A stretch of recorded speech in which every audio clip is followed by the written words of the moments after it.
Hello, everyone, and welcome. Today, we are going to go on a really cool personal journey. It's an exploration to try and understand one of the biggest questions we can ever ask. What makes you, you?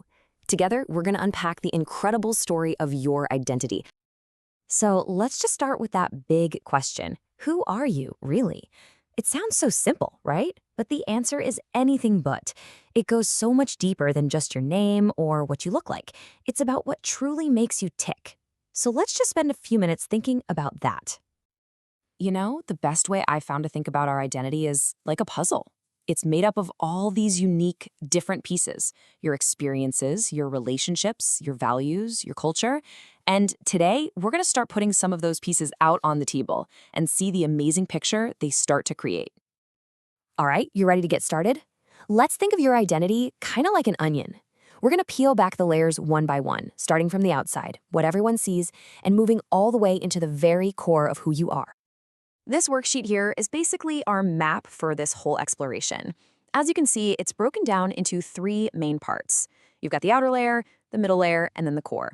Each one takes us just a little bit deeper from what's public to what's most personal and private. So, first up is that outer layer. This is the surface level stuff. It's what someone who just met you might see.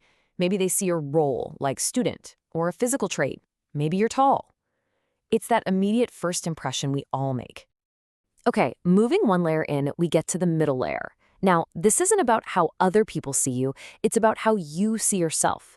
Think about your hobbies, your personality. What do you really identify with? Maybe you see yourself as a dog lover, or you know you're super creative.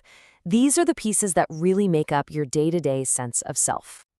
And finally, we get to the center, the core. This is the deepest level, your fundamental values and beliefs. These are the things that guide your decisions, especially when nobody's watching. You know, things like honesty or kindness or loyalty. This is like the true north on your internal compass. Awesome. Now that we've looked at those internal layers, let's add two more essential pieces to our identity puzzle.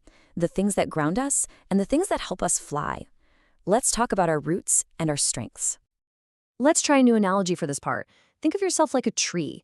Your cultural background, your heritage, those are the roots. They're what ground you and give you stability. And culture can mean so many different things. Family traditions, the food you absolutely love, celebrations, or the stories passed down through generations. So, the roots, that's where you come from. Your family's history, their origins, and the branches?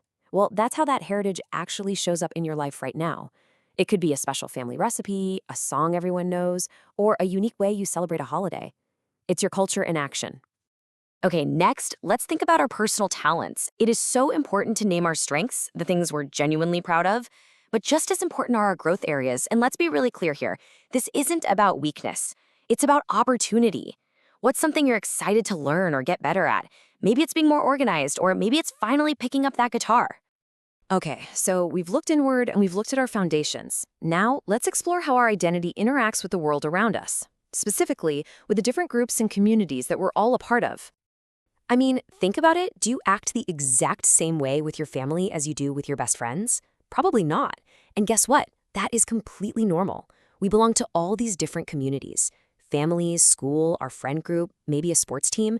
In each one, we might show a slightly different side of our personality. It's how we connect with people, and that complexity is a huge part of who we are. So we have all these amazing pieces on the table now. Our layers, our roots, our strengths, our community roles. What do we do with them? Now we put the puzzle together. We're going to combine everything we've discovered into one single powerful statement about who you are. This whole journey has really been a step-by-step process, hasn't it? We reflected on our layers, outer, middle, and core. We acknowledged our cultural roots. We identified our strengths and those areas for growth, and we thought about our roles in our communities. Each step has been building toward this final moment. And here we are, the final worksheet. The whole goal here is to look back at everything we've just explored and just combine all those insights into a single statement that really answers that big question, who am I authentically? Let's look at this example to see how it all comes together. I am a creative and curious person. Boom, right there. That's from the middle layer. Who values loyalty? That's a deep core value. Shaped by my family's love of storytelling. There are the cultural roots. It even includes community roles, a supportive friend and a dedicated student. And a growth area, learning to share my ideas more confidently. You see how it's not just one thing, it's this rich, complete picture that honors every single part of the journey. But you have to remember, this statement isn't set in stone.